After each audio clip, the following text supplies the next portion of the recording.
የፋኖ ኃይሎችን ለማፈን ለልዩ ዘመቻ የወጣው የአገዛዝ ሰራዊት በፋኖ ኃይሎች በተደረገበት ጸረ ማጥቃት ክፉኛ ተመቷል። በሶስት አቅጣጫ ለከበባ ገብቶ በመልሶ ማጥቃት የተመታው የአገዛዝ ሰራዊት ዛሬስ በንጹሐን አማራዎች ላይ ምን ፈጸመ? ይህ የሆነው ስፔት ነው። በቀዳሚነት ይዘነዋል። በተደጋጋሚ አሽከርካሪዎች የሚጠቁበት ጎዳና ዛሬም ሌላ ወንጀል ተፈጽሞበታል። በዛሬው ዕለት የአገዛዝ ሰራዊት ሰፍሮ ከሚገኝበት ቦታ ታፍነው የተወሰዱ አሽከርካሪዎችና ተጓዦችን በተመለከተ ከስፍራው የደረሱን መረጃዎች ወደ እናንተ እናደርሳለን። ነታችን አረጋግጠናል። ፋኖ የፋኖ ኃይሎች በሚንቀሳቀሱበት ቀጠና እየተሰጠ ያለው ክልል አቀፍ የስምንተኛ ክፍል ፈተና በተመለከተ የፋኖ መሪው መልእክቱን አስተላልፏል። የፋኖ መሪው በመልእክቱ ምን አለ የሚለውንና የፈተና ሂደቱን በተመለከተ ያጠናቀርነው ዘገባ ሰዓቱን ጠብቆ ወደ እናንተ ይደርሳል። በአማራ ሕዝብ ላይ እየተፈጸመ ያለው የዘር ማጥፋት ወንጀልና የብልጽግናውን አገዛዝ በዓለም አደባባይ ተጋልጧል። ይህን ተከትሎ አገዛዙም ድንጋጤ ውስጥ ገብቷል። በዓለም አደባባይ ስለ አገዛዙ የጦር ወንጀልና በአማራ ሕዝብ ላይ የተከፈተውን የተራዘመ ጦርነት በተመለከተ በዓለም አደባባይ ያጋለጡት ሰው ምን አሉ? በሸዋ ጠቅላይ ግዛት በሁለት ግንባር የተሳካ የውጊያ ውሎ ያደረጉት የፋኖ ኃይሎች በአገዛዙ ሰራዊት ላይ ወታደራዊ ኪሳራ ማድረሳቸውን አስታውቀዋል። ኢትዮጵያን የዲፕሎማሲ ቀውስ ውስጥ የከተተው አገዛዙ በትራምፕ ንግግር ግራ መጋባቱን ተሰምቷል። የአባይ ጉዳይ የኔ ጉዳይ ነው፣ ወዳጅን ግብፅን ሊጎዳ የሚችለውን ፕሮጀክት በድጋሚ ፈትሸዋለሁ ሲሉ የተደመጡት ትራምፕ ከግብፁ ፕሬዝዳንት ጋር በነበረ ቆይታ ምን አሉ? ሰላም ጤና ይስጥልኝ። በዓለም ዙሪያ የምትገኙ የጣና ሳተላይት ቴሌቪዥን ተከታታዮች ለሰኔ 11 ያዘጋጀናቸው ወቅታዊና ያልተሰሙ መረጃዎችን ከዚህ ሰዓት ጀምረው ወደ እናንተ ይቀርባሉ። አብራችሁን ቆዩ።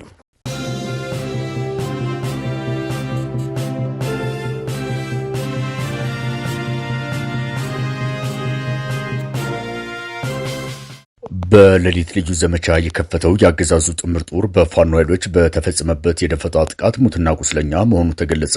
በሶስት አቅጣጫ ወደ ፋኖ ኃይሎች ቀጠና የገባው የአገዛዙ ሰራዊት በፋኖ ኃይሎች ከበባ ውስጥ ገብቶ በተፈጸመበት ጥቃት በርካታ አባላቱ እርምጃ የተወሰደባቸው ሲሆን ቀሪው ቁስለኛ ሆኖ መመለሱ ተሰምቷል።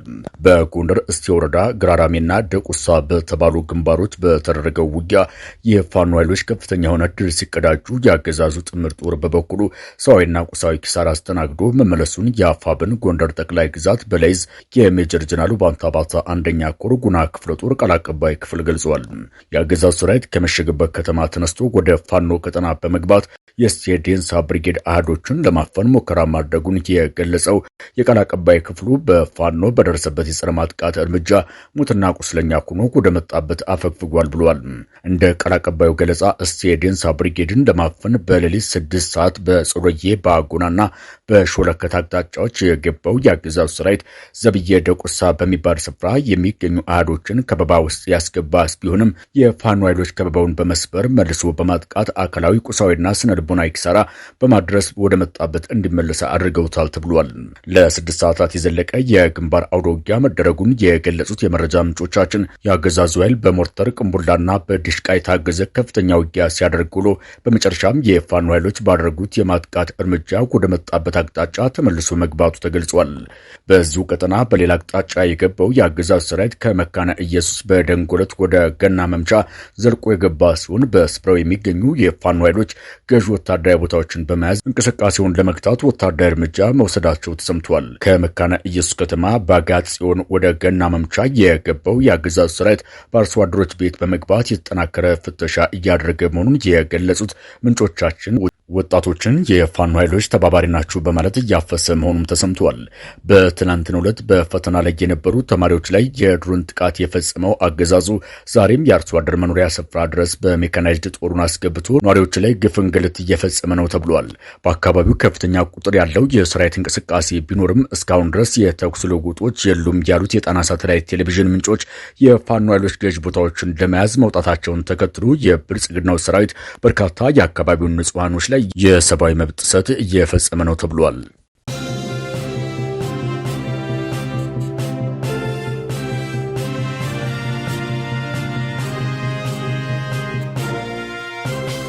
በጎንደር መተማ ባለው መንገድ የሚፈጸሙ እገታዎች አሽከርካሪዎችና ተጓዦችን ክፉኛ እየፈተኑ ነው ተባለ። የብልጽግናው ስርዓት በአማራ ክልል ጦርነት ከጀመረበት ጊዜ አንስቶ በታጠቁ ኃይሎች ዘረፋና ግድያ እያስተናገዱ የሚገኙት አሽከርካሪዎች ዛሬም በጎንደር ቀጠና የአገዛዝ ሰራዊት በመሸገበት ስፍራ በቅርብ ርቀት ሹፌሮችና ተጓዦች በታጣቂ ኃይሎች ታፍነው መወሰዳቸው ተሰምቷል። የዓይን እማኞቹ ለጣና ሳተላይት ቴሌቪዥን እንደገለጹት ዛሬ በጠዋት በግምት 1 ሰዓት አካባቢ በጭልጋ ወደ ጎንደር ባለው የመንገድ ክፍል 4 አሽከርካሪዎች ታፍነው ሲወሰዱ በመተማ መቃ በሚባል አካባቢ ደግሞ አንድ አሽከርካሪና 3 ተጓዦች እኩለ ቀን ላይ ታግተው መወሰዳቸው ተሰምቷል። ምንጮቹ ለጣቢያችን እንደገለጹት በጨልጋ መስመር ሲጓዙ የነበሩት 4 አሽከርካሪዎች ታፍነው የተወሰዱት ጓንግ ወንዝን ተሻግሮ ባለው አካባቢ ሲሆን በዚህ የመንገድ ክፍል ከዚህ በፊት ብዛት ያላቸው ሹፌሮች በግፍ የተገደሉበት በየቀኑ ዘረፋ የሚፈጸምበትና ንጹሃኖች የሚታፈኑበት ሆኖ ቢቆይም የብልጽግናው አገዛዝ የህግ ማስከበር ስራዎቹን ሰርቶ እንደማያውቁም ተገልጿል። ከዚህ ቀደም በአካባቢው በተፈጸመው አሰቃቂ የሹፌሮች ግድያ ወቅት የዞኑ የጸጥታ ኃይሎች ህግ አስከባሪዎችን ወደ ስፍራው ልከው የነበረ ቢሆንም በአካባቢው በተመደቡ የመከላከያ አዛዦች እንዲመለሱ ትዕዛዝ ተሰጥቷቸው እንደነበር አስታውሰዋል። የአገዛዙ መከላከያ አዛዦች ይህንን የሚያደርጉት በአካባቢው ከሚገኙ ታጣቂ ኃይሎች ጋር ትስስር ስላላቸው ነው የሚሉት ምንጮቻችን ይህን ዘረፋና አሰቃቂ ግድያ የሚፈጽሙት ታጣቂዎቹም በነጻነት እየተንቀሳቀሱ እንደሚገኙ ተመላክቷል። በዛሬው ዕለት በሌላ አቅጣጫም እገታ የተፈጸመባቸው ንጹሃን መንገደኞች እስካሁን የደረሱበት አልታወቀም ተብሏል። በገንዳዋና መቃ መካከል 4 ተጓዦች በታጣቂ ኃይሎች ታፍነው መወሰዳቸውም የተገለጸ ሲሆን እስካሁን ያሉበትን ለማወቅ አልተቻለም ተብሏል። አፈናው የተፈጸመው መጀመሪያ በተሽከርካሪው ላይ የተኩስ እርምታ ከተከፈተ በኋላ መሆኑን የገለጹት ምንጮቻችን ተጓዦቹ ተኩሱን ሰምተው ሲቆሙ 6 የሚደርሱ የታጠቁ ኃይሎች ከመኪናው አስወርደው ወደ ጫካ ይዘዋቸው ሲገቡ 2ቱ ደግሞ ተሽከርካሪውን ከስፍራው እንዳሸሹት ተገልጿል። በአካባቢው የሚንቀሳቀሱና በሱዳን ኮሪደር እየዘለቁ በሱዳን ከሚገኘው የዋስ ሳምሪ ቡድን የስልጠናና የወታደራዊ ሎጂስቲክ ድጋፍ የሚያገኙት ራሳቸውን ጃኖ ክፍለ ጦር ብለው የሚጠሩ የዋት ታጣቂዎች መሆናቸውን የአካባቢው ነዋሪዎች ለጣና ሳተላይት ቴሌቪዥን ገልጸዋል። የሹፌሮቹ ጥቃት በተበራከተበት የአማራ ክልል ከትናንት በፊት በጎጃም ቀጠና ከአዴት ወደ ዱር ቤቴ ሲጓዙ የነበሩ አሽከርካሪዎችም ታፍነው ተወስደው በርካታ ገንዘብ እንደተጠየቀባቸው ተሰምቷል።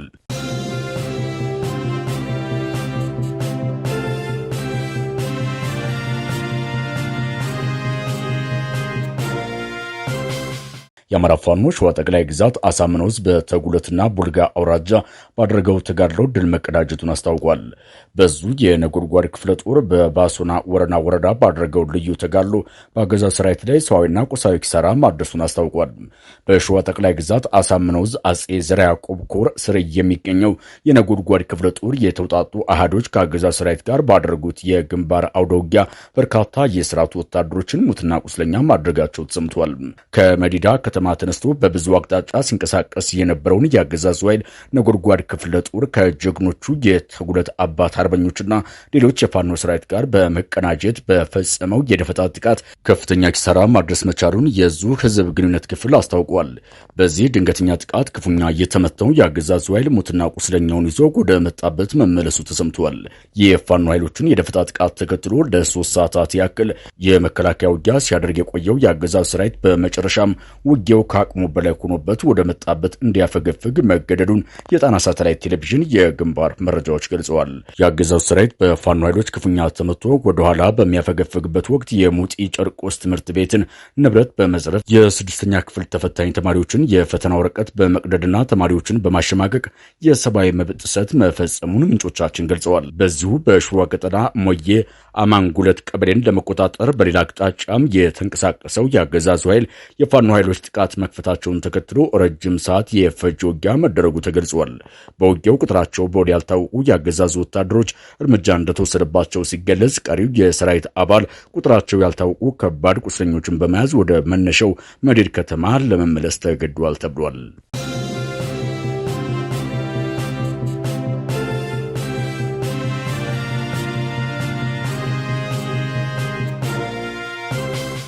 ሰኞ ሰኔ 8 2018 ዓ.ም ጀምሮ ለ2 ቀናት ሲሰጥ የነበረውን የ6ኛ ክፍል ብሔራዊ ፈተና በሰላማዊ መንገድ አስፈትኖ ያጠናቀቀው ፋኖ ዛሬም ክልል አቀፍ የ8ኛ ክፍል ፈተናዎችን አስጀምሯል። በጎንደር ቀጠና የሚንቀሳቀሰው የአማራ ፋኖ ብሔራዊ ንቅናቄ ጎንደር ጠቅላይ ግዛት በላይዝ 202ኛ ኮር የህዝብ ግንኙነት መምሪያ እንደገለጸው የአማራ ፋኖ በአማራ ክልል ትምህርት በተቋረጠባቸው አካባቢዎች ትምህርት እንዲጀመር በየዓመቱ የመጀመሪያ ወራቶች በታላቅ ቁርጠኝነት አውጆ የነበረ ሲሆን ይህ ራዕይ ዛሬ ፍሬ አፍርቶ በፋኖ ቁጥጥር ስር ባሉ ሁሉም ቀጠናዎች አገር አቀፍ የ8ኛ ክፍል መልቀቂያ ፈተና በድል እየተሰጠ ይገኛል ብሏል።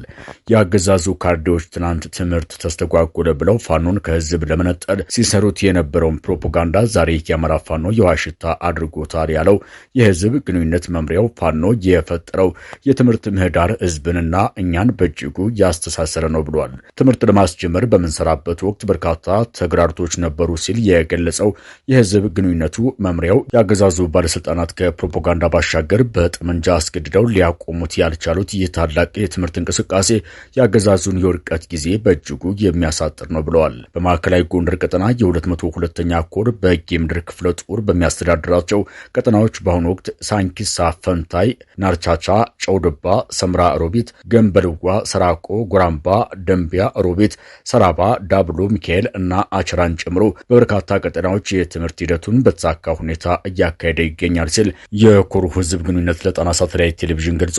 የህዝብ ግንኙነት ክፍሉ አክሎም ይህ ታሪካዊ ክንውን ፋኖ የትውልድን የወደፊት ዕድል ለመጠበቅ የጦር ሜዳ ውሎውን ከትምህርት ገበታ ጋር አስተሳስሮ እንደሚንቀሳቀስ የሚያሳይ ማረጋገጫ ነው ብሏል። ፋኖ የጦር ሜዳ ጀግና ብቻ ሳይሆን የህዝብ አስተዳዳሪና የወደፊት የኢትዮጵያ ተስፋ ጠባቂ መሆኑን በአደባባይ ያረጋገጠበትን ተግባር እየፈጸመ ይገኛል ያለው መምሪያው የትምህርት ስርዓቱን በተሟላ ሁኔታ እንዲካሄድ ያደረጉ መምህራን፣ የተማሪ ቤተሰቦች፣ ተማሪዎችና ሌሎች የትምህርት ቤቶችን ባለድርሻ አካላት አመስግኗል። በጎንደር በተለይም 204ኛ ወንዱ አስቻለው ደሴ ኮር፣ 206ኛ ከፍ ያለው ደሴ ኮር፣ ሜጀር ጀነራል ኡባንታ ባተ አንደኛ ኮር እንዲሁም 202ኛ ኮር በሚንቀሳቀስባቸው በሁሉም ነጻ ቀጠናዎች ተማሪዎች በሰላማዊ መንገድ ፈተና እየወሰዱ እንደሚገኙ የኮሩ የህዝብ ግንኙነት አስታውቋል።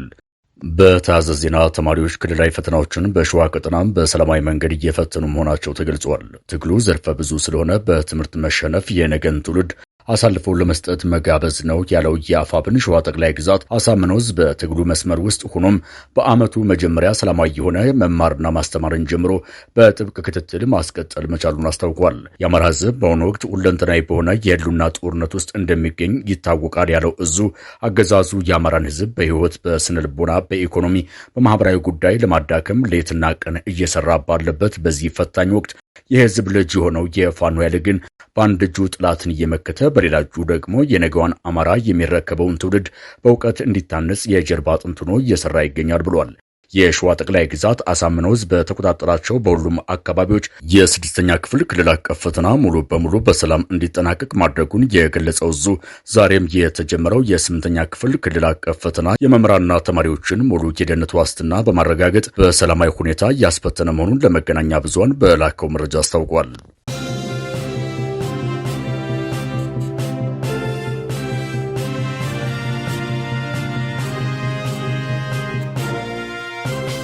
በአገዛዙ ፍትህ የተነፈጋቸውና የተገፉ በስርዓቱ ውድ ነፍሳቸውንም የተነጠቁ ኢትዮጵያን ድምፅ በዓለም አደባባይ ተሰምተዋል።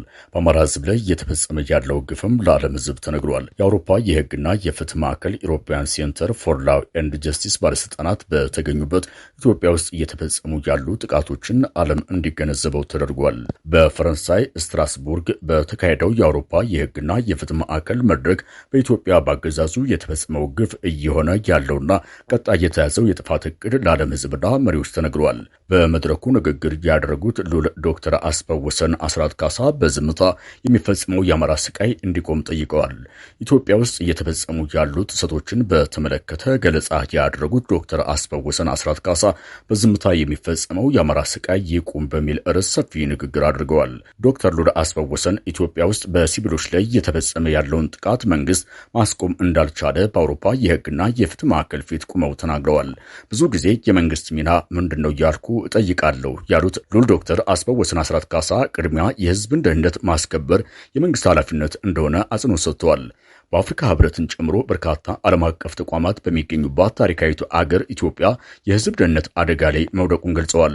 ህዝብ ላይ እየተፈጠረ ያለውን አደጋ ደጋግመን ብንናገርም ዓለም ትኩረት አልሰጠውም፣ በመገናኛ ብዙሃንም ሽፋን አላገኘም ሲሉ ነው ሉል ዶክተር አስፋወሰን አስራት ካሳ የገለጹት። ኢትዮጵያ ውስጥ ለሚፈጸሙ ዘርና ሃይማኖትን መሰረት ያደረጉ ጥቃቶች ተጠያቂነት የለም ያሉት ሉል ዶክተር አስፋወሰን ዓለም አቀፍ መሪዎችና ተቋማት ፍትህ ለተራቡት ፍትህ እንዲሰጡና ተጠያቂነትን እንዲያሰፍኑ ጥሪ አቅርበዋል። በዛሬዋ ኢትዮጵያ በመንግስትና በታጣቂ ኃይሎች የሚፈጸሙ የጦር ወንጀሎች፣ የሰብአዊ መብት ጥሰቶችና የዘር ፍጅቶች ሁሉ ተጠያቂነት እንደሌለ ነው የገለጹትም። ይህን ገለጻ በአንክሮ ከሰሙ የአውሮፓ ፓርላማ አባላት መካከል መንግስት የራሱን ህዝብ በሰው አልባ አውሮፕላንና በሌሎች መሳሪያዎች ለምን ይገድላል የሚል ጥያቄ አንስተዋል። ለዚህ ምላሽ የሰጡት ሉል ዶክተር አስፋወሰን አስራት ካሳ ኢትዮጵያ ውስጥ የክፉ ነገሮች ሁሉ ምንጭ ህገ መንግስቱ ነው በማለት አብራርተዋል። በጎሳ ላይ የተመሰረተ ፌዴራሊዝም ያለባት ሀገር ኢትዮጵያ ብቻ መሆኗንም ጠቁመዋል። በኢትዮጵያ ብቻ ሳይሆን በሌሎችም በርካታ ጎሳዎች ባሉባቸው የአፍሪካ ሀገራት የፖለቲካ አካሄድ አንድነት በልዩነት ልዩነት በአንድነት የሚል መሆን እንደሚገባውም አብራርተዋል።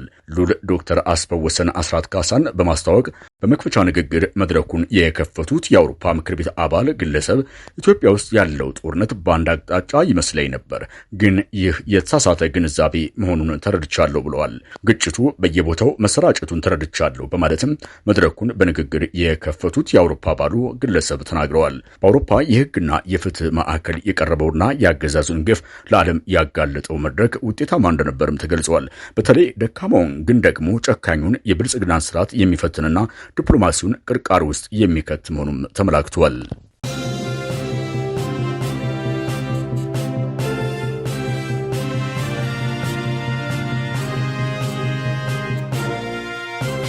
Discussing that. We'll be discussing the Nile, because the Nile is getting a little emptier than it should be, and that's what we're here to talk about, right? A dam was built in Ethiopia, and it's causing tremendous problems for Egypt, and I'm very aware. I had that deal settled, and then we had a rigged election, and somebody came in, and they didn't know too much about that deal.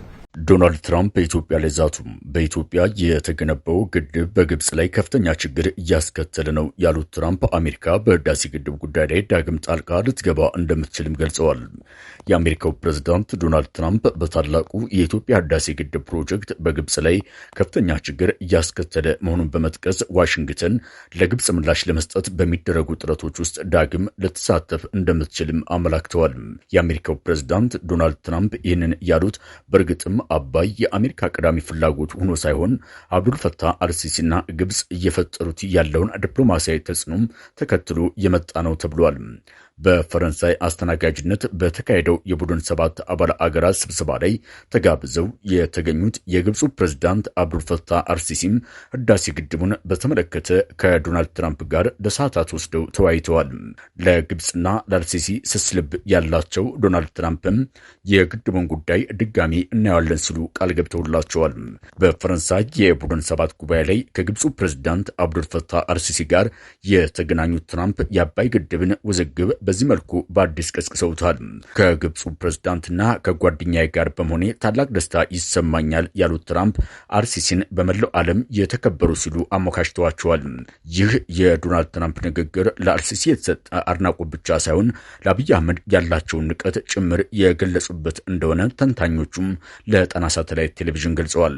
ወደ ስልጣን ከመጣ ጀምሮ ባለፉት ዓመታት አንድም የዲፕሎማሲያዊ ስኬት ያላስመዘገበው የብልጽግናው አገዛዝ ዛሬም በግብፁ አብዱልፈታህ አልሲሲ ብልጫም ተወስዶበት አገሪቱን ወደ ባሰ የፖለቲካ ችግር ውስጥ እየከተታት መሆኑን የገለጹት ተንታኞቹ የትራምፕ አወዛጋቢ ንግግር የመጣው ግብፅ ያደረገችውን የዲፕሎማሲ ጫና ተከትሎ መሆኑን አረጋግጠዋል።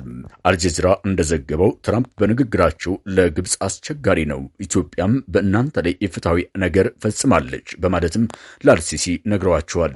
ፕሬዝዳንት ትራምፕ ከአልሲሲ ጋር በነበራቸው ውይይት በመሃል ከስልጣን መውረዴ እንጂ ህዳሴ ግድቡ በዚህ መልኩ አይጠናቀቅም ነበር በማለት ቁጭታቸውንም ገልጸዋል። በመጀመሪያው የስልጣን ዘመናቸው በግድቡ ዙሪያ ስምምነት አሳክተው እንደነበር የገለጹት ፕሬዝዳንቱ ያን ስምምነት ፈጽሜው ነበር ብለዋል። በሀገራችን በተካሄደው ምርጫ እኔ ተሸንፌ ስለ ጉዳዩ ብዙ የማያውቅ አስተዳደር መጣ፣ እነሱም ምንም አይነት መፍትሄ ለማምጣት አልፈለጉም በማለት የቀድሞውን አስተዳደር በአባይ ጉዳይ ወቅሰዋል።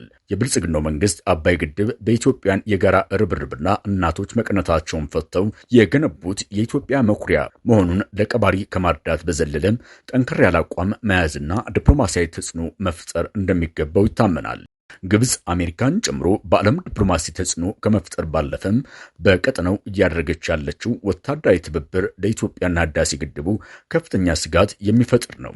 በቅርቡ በቤንሻንጉል ጉሙዝ አካባቢ ተፈጥሮ የነበረውን ውጥረት ተከትሎ የሱዳን የጦር አውሮፕላኖች በግድቡ አናት ሲያንዣብቡ የብልጽግናው ራዳር ምንም አይነት ቁጥጥር እንዳላደረገ ይታወቃል። ፕሬዝዳንት ዶናልድ ትራምፕ አሜሪካ ፋይናንስ እንድትሰራም በተደጋጋሚ በሚገልጹት ህዳሴ ግድብ ያስነሱት አዲስ እሳት በቀላሉ የሚታይ እንዳልሆነም የፖለቲካ ተንታኞቹ ለጣቢያችን ስጋታቸውን ገልጸዋል። ትራምፕ ህዳሴ ግድቡ ግብጽ ላይ ከፍተኛ ችግር መፍጠሩን በመግለጽ ጉዳዩ በድጋሚ ይታያል ቢሉም በምን መልኩ የሚለውን ፍንጭ አልሰጡም። ትራምፕ በዚህ ከቀጠሉበት በትንሹ ኢትዮጵያ ላይ ዲፕሎማሲያዊ ጫና በመፍጠር እጅ የመጠምዘዝ ሙከራ እንደሚያደርጉም ይጠበቃል።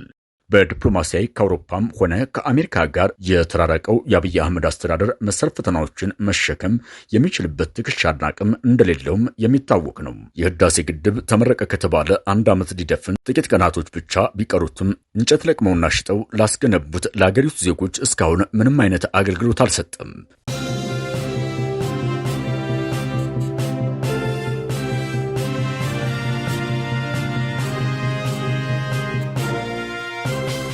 ከጣና ሳተላይት ቴሌቪዥን የዛሬ ዜናዎቻችን በዚህ አበቃል።